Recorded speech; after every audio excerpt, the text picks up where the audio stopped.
HR TV 9 వార్తలకు స్వాగతం. నేను ప్రియా. పామర్రు ఎమ్మెల్యే బర్ల కుమార్ రాజా కుమార్తె విషయంలో మాజీ ఎమ్మెల్యే కాయిలే అనుచిత వ్యాఖ్యలు చేశారని, పద్ధతి మార్చుకోకుంటే తీవ్ర పరిణామాలు ఉంటాయని పెద్దబారుపూడి మండల అధ్యక్షుడు చలసాని రమేష్ చౌదరి ఆధ్వర్యంలో ఏర్పాటు చేసిన పాత్రికేయ సమావేశంలో టీడీపీ నాయకులు తీవ్రంగా హెచ్చరించారు.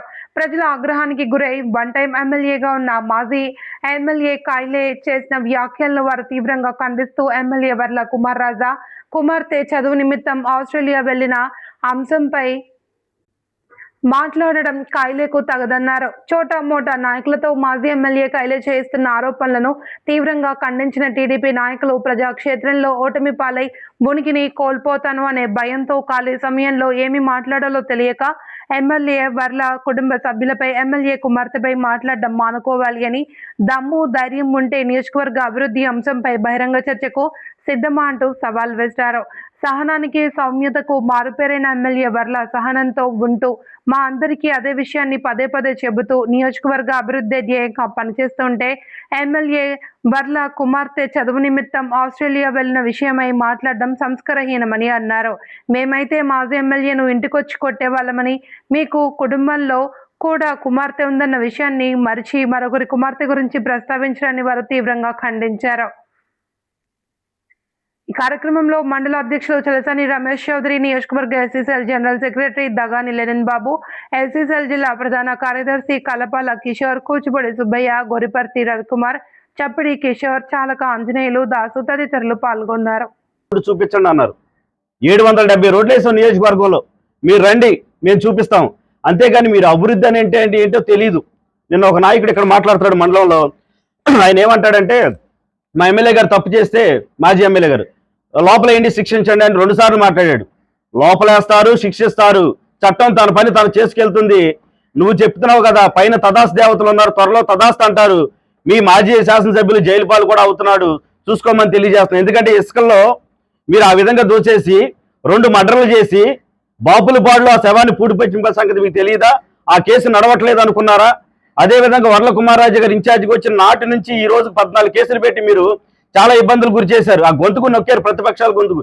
ఈ రోజు మీరు ప్రతిపక్షం అన్నారు, ప్రతిపక్ష హోదా కూడా మీకు రాలేదు కదా. కేవలం 11 సీట్లు పరిమితం చేశారు. చెప్పుతో ప్రజలు అప్పుడే కొట్టారు మిమ్మల్ని. ఇప్పుడు మీరు కొట్టేదే ఉంది.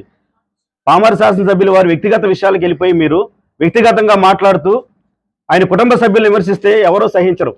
ఆయన శాసనసభ్యుల వారిగా స్పందించారు. కానీ ఒక కూతురికి తండ్రిలాగా స్పందిస్తే ఏ విధంగా ఉంటుందో మీరు తట్టుకోలేరని నేను తెలియజేస్తున్నా. ఒక కూతురికి తక్కువ చేసి మాట్లాడితే తండ్రి ఏ విధంగా స్పందిస్తాడో అలా స్పందిస్తే మీరు పామర్ కాన్స్టిట్యూషన్లో కూడా తిరగలేని పరిస్థితులు. కొందరు చోటా నాయకులు ఏం చేస్తున్నారంటే అసత్య ప్రచారం చేస్తున్నారు. ఏమని, మేము 5 సంవత్సరాలు పర్మిషన్ తీసుకుని మట్టి తోలేము, మాకు పర్మిషన్లు ఇచ్చారన్నారు. ఎవరు ఇచ్చారు పర్మిషన్లు?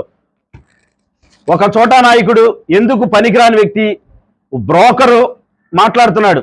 ఇతనే మధ్యలో మీడియేటర్ ఉండి బ్రోకరేజం చేసి ఏదో ఫార్చునర్ కారు ఇప్పించానని చెబుతున్నాడు. ఎమ్మెల్యే గారు ఫార్చునర్ కారు లేదే, ఆ డీజిల్ ఒక వ్యక్తి భరించాడని చెబుతున్నాడు. తెలుగుదేశం పార్టీ ఆఫీసులో నీకు పని ఏంటయా? రాత్రి 10 గంటలకి తెలుగుదేశం పార్టీ ఆఫీస్కి మీకేం పని? మీరు ప్రచారం చేయాలి, ఓట్లు అడుక్కోవాలంటే రోడ్డు వెళ్ళండి, జనాలను అడగండి. పార్టీ ఆఫీస్తో మీకు పని ఏంటి?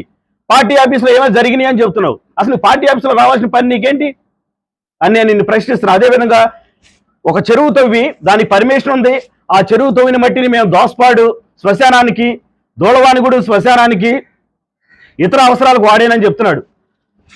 పంచాయతీ రికార్డుల ప్రకారం అసలు పర్మిషన్ అనేది తీసుకోవాలా, పంచాయతీ తీర్మానం చేయాల, అసలు పంచాయతీకి ఆదాయం లేదని చెప్పి అప్పుడున్న సెక్రటరీ గారు యాక్ట్ ద్వారా రాసిచ్చారు. ఎందుకయ్యా అసత్య ప్రచారాలు చేస్తారు? ఏం చేయదలుచుకున్నారు మీరు? రాజకీయంగా ఎదుర్కోవాలంటే రాజకీయంగా మాట్లాడండి, వ్యక్తిగత దోషణలకు వెళ్ళొద్దని మీకు తెలియజేస్తున్నాం. అదేవిధంగా హాస్పిటల్ మేము తెచ్చామంటున్నాం. మరి హాస్పిటల్ మీరు కాగితాల రూపంలో చూపిస్తే కట్టి చూపించిన వ్యక్తి వర్ల కుమార్ రాజా గారు. బస్టాండ్ మీరు కాగితాల రూపంలో తీసుకొస్తే, గ్రాంట్ తీసుకొచ్చి దాన్ని డెవలప్ చేసి ఈరోజు అభివృద్ధి బాటలో నడిపిన వ్యక్తి వర్ల కుమార్ రాజా గారు. ఫైర్ స్టేషన్ ఈరోజు శిథిల వ్యవస్థలో ఉంటే ఆ ఫైర్ స్టేషన్ 1.5 లక్షలు తీసుకొచ్చి ఈరోజు శంకుస్థాపన సిద్ధంగా ఉంది. అన్నం పెట్టి అన్నా క్యాంటీన్ కూల్చేశారు మీరు. ఆ అన్నా క్యాంటీన్ స్టార్ట్ చేసి ఈరోజు 26 లక్షలతో అన్నా క్యాంటీన్ రోజు పట్టెడు అన్నం పెడుతుంది. 15 రూపాయలకి 3 పూట్ల పేదలు తింటున్నారు. ఇలాంటి అభివృద్ధి కార్యక్రమాలు సంక్షేమాలు చేస్తూ ఏంటంటే ఎంఎస్ఎంఈ పార్క్ అయినంపూడి బెల్కంప్లీ డెవలప్మెంట్, అసెంబ్లీలో దళితుల గురించి పామర్ నియోజకవర్గ అభివృద్ధి గురించి 16 సార్లు మాట్లాడిన వ్యక్తి వరకుమారాజు గారు. నువ్వు శాసనసభ్యులుగా ఉన్న టైంలో ఒక్కరోజన్నా దళితుల గురించి కానీ పామర్ల అభివృద్ధి గురించి కానీ ఏ రోజన్నా నువ్వు మాట్లాడావా? సిఆర్ఎంఎఫ్ ద్వారా ఎల్ఓసి ద్వారా 1002 చెక్కులు ఇవ్వడం జరిగింది, సుమారుగా 8,02,00,000. మీ హయాంలో మీ జగన్మోహన్ రెడ్డి నాయకత్వంలో ఏ రోజైనా సిఎంఎఫ్ కానీ ఎల్ఓసీలు కానీ మీరు ఇచ్చారా? మీ నాయకులు కూడా మేము ఇచ్చాం. మీ వైసీపీ. నా పేరు చప్పటి కిషోర్ కుమార్, మా తడపారిపూడి అండి.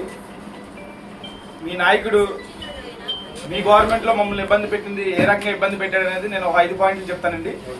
మేము చేసిన మంచి ఏంటి, అభివృద్ధి ఏంటి అనేది అది చెప్తాను, ఇది చెప్తానండి. ఇప్పుడు నిన్న ప్రెస్ మీట్ పెట్టి మా నాయకుడిని చోటా మోటా నాయకులు వచ్చేసి ఇదిగా మాట్లాడుతున్నారు. నిన్న జరిగిన ప్రెస్ మీట్లో ఫస్ట్ పాయింట్గా చూస్తే ఆ శ్రీధర్ అన్న అతనికి ప్రెస్ మీట్లో మాట్లాడే అర్హత ఉందని అడుగుతున్నాను నేను. ఫస్ట్ ఆఫ్ ఆల్ మా నాయకుడి గురించి మాట్లాడే అంత స్థాయి అవుతుంది. అదొకటి. నేను ఎంబీఏ చదువుకుంటే నా మీద 8 కేసులు పెట్టి రౌడీ షీట్ ఓపెన్ చేశారు. ఏం తప్పులు చేసామని చెప్పి రౌడీ షీట్ ఓపెన్ చేశారు ఒకసారి చెప్పాలి నాకు కైలాయనీల్ గారు. ఆయన చేస్తే మంచి, ఎదుటోళ్ళు చేస్తేనేమో చెడు, ఈయన చేస్తే మంచా?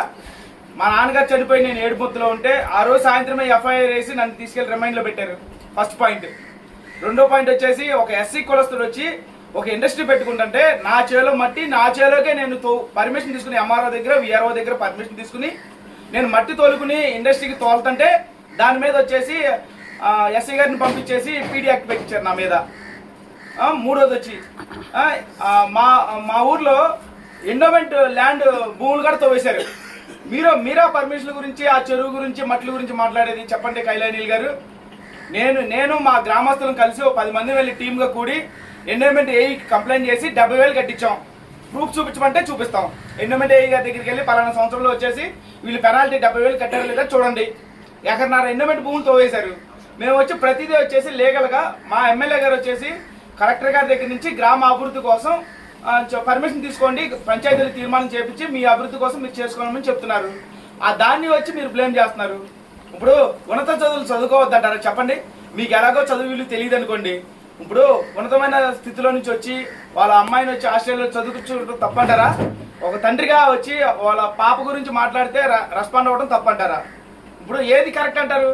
ఇప్పుడు ఇదే ఇందులో ప్రెస్ మీట్లో కూర్చున్నాడు పొనుగుమాటి బాబురావు ఎలియాస్ సోనరాజు. అతను వచ్చి ఫీల్డ్ అసిస్టెంట్లే చేశాడు. అతను దగ్గర 10 సంవత్సరాలు ఫీల్డ్ అసిస్టెంట్గా చేశాడు. వచ్చి ఎన్ని లక్షలతో చేశాడు దాంట్లో కుంభకోణం మీరు ఒకసారి ఎంక్వైరీ చేయించండి. నేనే కంప్లైంట్ పెట్టా. నేను కంప్లైంట్ పెడితే మీరే ఆపేరు, వచ్చి మీరే వార్నింగ్ ఇచ్చి అతనికి జాగ్రత్తగా చేసుకోమని చెప్పి వదిలేశారు. తర్వాత మా గవర్నమెంట్ వచ్చినంత అవన్నీ మళ్ళీ ప్రూవ్ చేసి అతను తీసేయడం జరిగింది. అతను వచ్చి మళ్ళీ ప్రెస్ మీట్లో కూర్చుంటాడు. ఇప్పుడు సురేష్ గారు ఉన్నారు. సురేష్ గారి పరిస్థితి ఏంటి చెప్పండి? మీరేం డెవలప్ చేశారు చెప్పండి? పెదపారిపూడి గ్రామం, ఒక గ్రామం తీసుకుంటే మండలం మొత్తం తీసేయండి. పెదపారిపూడి గ్రామం తీసుకుంటే మీరు వేసింది ఒక 5 లక్షలు పెట్టి ఒక రోడ్ వేసారు అంతే. ఇప్పుడు మా గవర్నమెంట్ వచ్చిన తర్వాత ఇప్పుడు స్టిల్ నా వచ్చేసి ఇప్పటికి మేము 25 లక్షలు ఖర్చు పెట్టించాం. 2 ఇయర్స్ అయ్యింది. మీ గ్రామ అభివృద్ధి ఎక్కడుంది? మీరు అభివృద్ధి మీద చర్చ పెట్టండి. సార్ మా గ్రామాలు కానీ మండలంలో పలానా గ్రామానికి పలానా ఇది చేయండి అని చెప్పండి. సూచనలు ఇవ్వండి మా ఎమ్మెల్యే గారికి. మీ మాటలు కూడా తీసుకుని అభివృద్ధి చేస్తారు తప్ప వ్యక్తిగత దోషులకు వెళ్ళి అలాగే పార్టీ నాయకులను ఇచ్చేసి మీ ఇష్టసారంగా రౌడీ ఏజెంట్ చేస్తానంటే ఎలా కుదురుతుంది చెప్పండి? ఒకసారి ఆలోచించండి మీరు చేసేది కరెక్టా కాదని. ఇప్పుడు ఈ గవర్నమెంట్లో వచ్చేసి ఎస్సీలు బాగుపడుతున్నారు, ఇండస్ట్రియలిస్టులు బాగుపడుతున్నారు. మీరు వచ్చి ఇండస్ట్రీ కట్టకూడదని చెప్పి కంప్లైంట్ పెట్టిన మీరు వచ్చి నేను వచ్చి వాళ్ళ 2006 బెస్ట్ ఎంటర్ప్రైనర్గా అవార్డు తీసుకున్నాను నేను. అది మా చంద్రబాబు నాయుడు గారి విజన్, అది మా ఎమ్మెల్యే గారి యొక్క అభివృద్ధిలో భాగం. అంతేగాని మీరు వచ్చేసి వ్యక్తిగత దోషణకి వెళ్ళొద్దు. లేనిపోయింది మీరు వచ్చేసి ఇది చేయొద్దు దయచేసి. మీరు 2 సంవత్సరాలే ఉంది, 2.5 మీరు కళ్ళగంటా ఉండండి. ఈ 2 సంవత్సరాల కంటే అయిపోతుంది. తర్వాత మళ్ళీ మేమే అధికారంలోకి వస్తాం. అది గుర్తుపెట్టుకోండి. అభివృద్ధి మీకు సమాధానం చెప్పుద్ది తప్ప అవాకులు చవాకులు అయితే లేనిపోయిన నిందలేసి మీరు మా పార్టీని మీ పార్టీ దిగజారిపోయినట్టుగా మా పార్టీని అయితే మేము చెయ్యం. మీరు జాగ్రత్తగా ఉండాలని మేమైతే కోరుకుంటున్నాం. ఈ ప్రెస్ మీట్ ద్వారా మీకు తెలియజేస్తున్నాం.